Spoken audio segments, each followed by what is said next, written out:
Hello my little readers, and welcome back to Storytime with Hannah and Patrick. This week we have the follow-on book from Pooh. Is that you? Yes, it's now We. It wasn't me. By Clare Helen Welsh, illustrated by Nicola O'Byrne, published by Macmillan. So are you sitting comfortably? Yes? Then let's begin.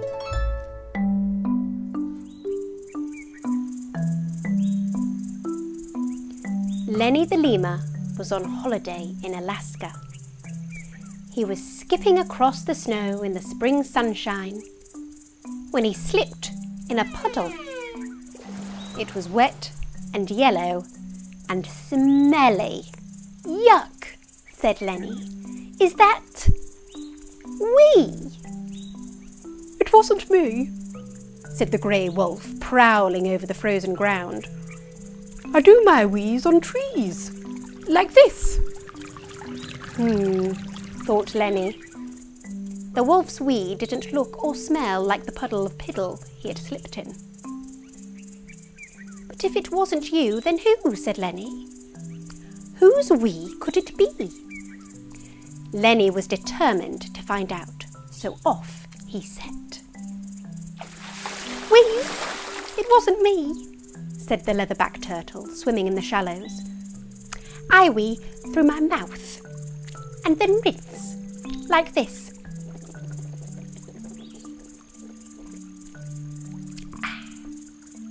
Sounds tasty, said Lenny, stifling a giggle. But if you didn't piddle the puddle, then who did? We doesn't just fall out of the sky. Plop! Oops, sorry, called the bald eagle, nesting in the trees above. That was me, but the other one wasn't. I poop and wee at the same time. It's squishy and white. Yuck, huffed Lenny, mopping a splatter of splodge from his brow. But if it wasn't you, then who? Whose wee could it be? Suddenly, the wind picked up. A stuffy, musky, bitter smell wafted under Lenny's nose. A mountain goat wandered into view. Wee! It wasn't me, said the goat. I spray myself in mine. It helps me make friends. Want to see? Thanks, but no thanks, said Lenny, holding his nose. Anyway, he didn't care whose puddle of piddle it wasn't. He only wanted to know whose puddle of piddle it was. Lenny was no closer to finding the culprit and more fed up than ever when he came across a beaver gnawing wood. Was it you? Was it yours? Are you responsible for that piddle puddle? He puffed. How rude, glared the beaver. I haven't even been today. Well, not yet. And with that, out shot a fountain of sweet and sticky piddle at Lenny's feet. Brilliant, said Lenny. This day just keeps getting better and better. Ugh. Poor Lenny was miserable. The puddle of piddle must have come from someone. But if it wasn't the grey wolf, the leatherback turtle, the bald eagle, the mountain goat, or the beaver, then who? Whose wee could it be? Lenny was about to give up altogether when along came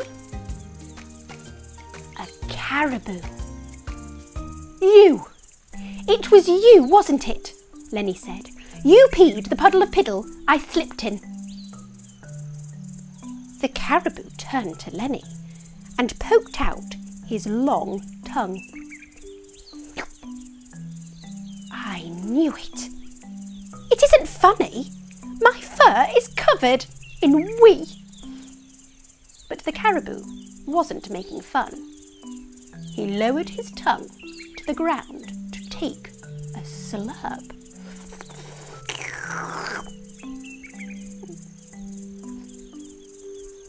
"Wait! Stop!" Lenny yelled. "That's not water, it's..." Too late. Wee! "I know," smiled the caribou, licking his lips. "Wee is nutritious and delicious, and this one is full of salts. I travel miles just to drink it." Lenny felt a little bit sick. The other animals did too, except the goat, who thought it might be worth a try. Bah! But as the caribou turned to leave, Lenny had an idea. "Wait! You know all about wee. If you didn't piddle that puddle, then who did?" he asked. The caribou gave the yellow puddle of piddle a closer look. Then he gave it a sniff. Sniff, sniff. And another lick. Just to be sure. "I've got it," he said. "Follow me." Lenny couldn't wait to find that stinky, smelly puddle-piddler and tell them off. He and the other animals followed the caribou over, under, through, until, finally, they arrived at the entrance to a cave. A very big cave. And inside was a very big bear. Suddenly, Lenny didn't feel quite so strongly about the puddle of piddle. And he certainly didn't want to bother the bear with his smelly problem. "Meh, did you do it?" the others asked him. "Did you tell that bear off?" Not exactly," said Lenny. "She was sleeping. So I left a message."